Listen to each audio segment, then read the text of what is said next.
anytime Donald Trump opens his mouth on something regarding US politics, whether it be foreign policy, domestic policy, whatever topic, you name it, he somehow makes it worse every single time. Everything Donald Trump touches goes to die. And that's exactly what happened today when he spoke to reporters on the tarmac after landing in New Jersey to go to his Bedminster club to play golf all weekend while there are so many issues taking place around the world. In this press conference, he sabotaged further negotiations with Iran. He threw his own administration officials under the bus, and he just tried to puff himself up with these random rants he went on. So I want to start here, and we'll watch this clip and talk about it, but just take a look at what Donald Trump says here. What was the thought process behind 2 week timetable? Just a time to see whether or not people come to their senses. That's all it is. Cool. Yeah, so the question was hard to hear because of the plane in the background, but a reporter asked him, what's the thought process behind the 2 week time frame that you gave? Because Donald Trump said he'll make a decision on what to do on Iran in 2 weeks. That's his claim. And he says, quote, just a time to see whether people come to their senses or not. Except this is a common phrase with Donald Trump. According to the New York Times, the 2 weeks is the magic number for Trump, and they're absolutely right. You know, this is what this is when Donald Trump says he'll be ready to make his decision about bombing Iran or not, within the next 2 weeks.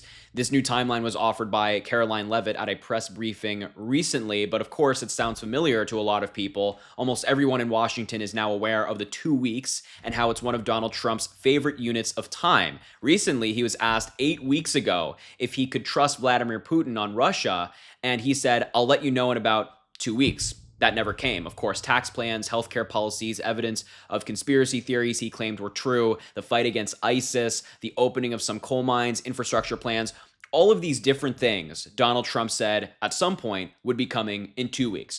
The healthcare plan in particular, he said that 5 years ago. I'm going to be getting a plan in 2 weeks, except that was 5 years ago when he was president the first time, and what a surprise, that never came. So this whole 2 week time frame that he set for Iran is total nonsense. It's like you should totally disregard when Donald Trump says that, because it could mean it's coming in the next couple of days. It could come in 6 months. It could never come.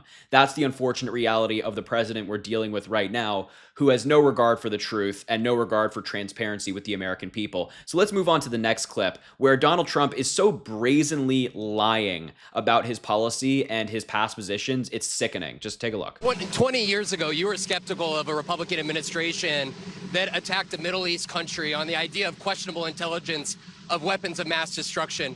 How is this moment different with Iran? Well, there were no weapons of mass destruction. I never thought there were. And that was somewhat pre-nuclear. There was a nuclear age, but nothing like it is today. And it looked like I'm right about the material that they've gathered already. It's a tremendous amount of material. And I think within a matter of weeks, or certainly within a matter of months, they're going to be able to have a nuclear weapon. We can't let that happen. I was very much opposed to Iraq.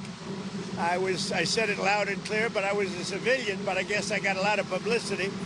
But I was very much opposed to the Iraq war. And I actually did say, don't go in, don't go in, don't go in. But I said, if you're going to go in, keep the oil. But they didn't do that. What in 20 years? I mean, he's just openly being dishonest here. And as CNN journalist Andrew Kaczynski pointed out, in response to this question in particular, where he's saying, I never supported this invasion, he said, must note, number one, Trump did not oppose the Iraq invasion before it happened, obviously. 2, he was on record supporting the invasion. 3, he celebrated it as a success at first. And then 4, he did not turn against it publicly until a year later. So at first, Donald Trump was very much in favor of this invasion of Iraq. And then only a year later, after saying it was successful, only a year later, it was like, I'm not a big fan of it now. And now his entire position is, I've always been anti-war, except that's obviously not true. And Donald Trump, in his first administration, was sending drone strikes all over the world. We were beefing with Iran. All these different countries were targeting the United States. And now Donald Trump is trying to rewrite history, not only on things like the Iraq war, but also his own record when it comes to conflict around the world. So, and this clip will be relevant in just a second as well, but I want to move on to the next one, where he's demanding a Nobel Peace Prize. This kind of flows nicely because the guy who launched all of these drone strikes in his first term, the guy who's now walked the United States into a possible war with Iran, is demanding a Nobel Peace Prize. He's just so jealous that President Obama has one. I feel like that's where this is coming from. Let's take a look. Sir, Liam Cosgrove with Zero Hedge. Former Congressman Matt Gaetz threw out an interesting idea suggesting that if you were to broker a deal where nuclear inspectors go into both Israel and Iran, that you could win a Nobel Peace Prize, and they might even rename it the Trump Peace Prize. Did you hear those? What do you think of that? Well, they should give me the Nobel Prize for Rwanda and if you look, the Congo, or you could say Serbia, Kosovo, you could say a lot of them. You could say, I mean, the big one is India and Pakistan.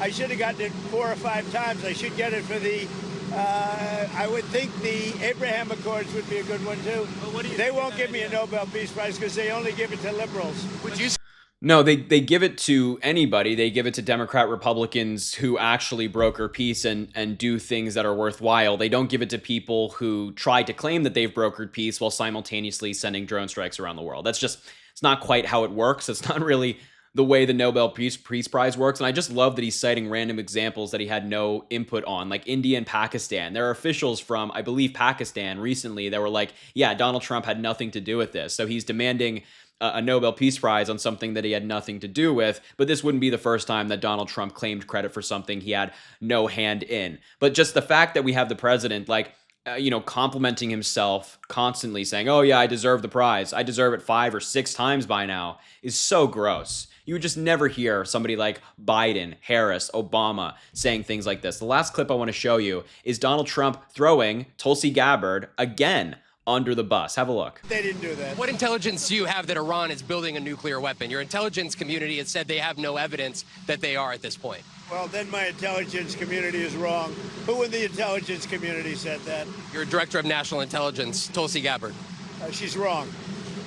Wow. This is the second time in a week that Donald Trump has been asked about Tulsi Gabbard, saying, yeah, Iran's not building a nuclear weapon. He just dismisses her, saying, yeah, she's wrong. And this actually is a broader feud that's taking place between Tulsi Gabbard and Donald Trump. They are not happy with one another. Trump is certainly not happy with Tulsi Gabbard because at 5:30 a.m. on June 10th, Tulsi Gabbard tweeted a cryptic 3-minute video warning that, quote, the political elite and warmongers are carelessly fomenting fear and tension between nuclear powers and that the world is on the brink of nuclear annihilation. Trump saw that video and became furious, complaining to associates at the White House that she had spoken out of turn, according to 3 people familiar with the episode. Her first post came a few days after Israel hawks met with Trump at the White House to lobby him to join their attacks on Iran. In the eyes of Trump and some close to him, Gabbard was warning him not to greenlight Israel attacking Iran. Somebody said on the anonymously, I don't think he dislikes Tulsi as a person, but certainly the video made him not super hot on her, and he doesn't like it when people are off message. So you're seeing Donald Trump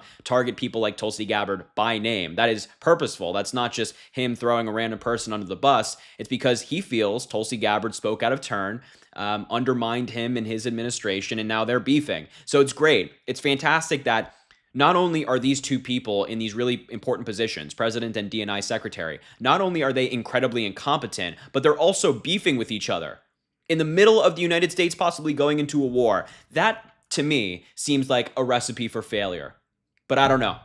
I'm not an expert in the military. Anyway, I just had to briefly show you Donald Trump's insane press conference that he had in New Jersey today, but I'll leave it there. Thank you so much for watching. I appreciate it. Make sure to subscribe to the channel down below. It goes an incredibly long way. Drop a like on the video, comment, let me know what you think about this story. And as I always say, I greatly appreciate you, and I hope you have an amazing rest of your day.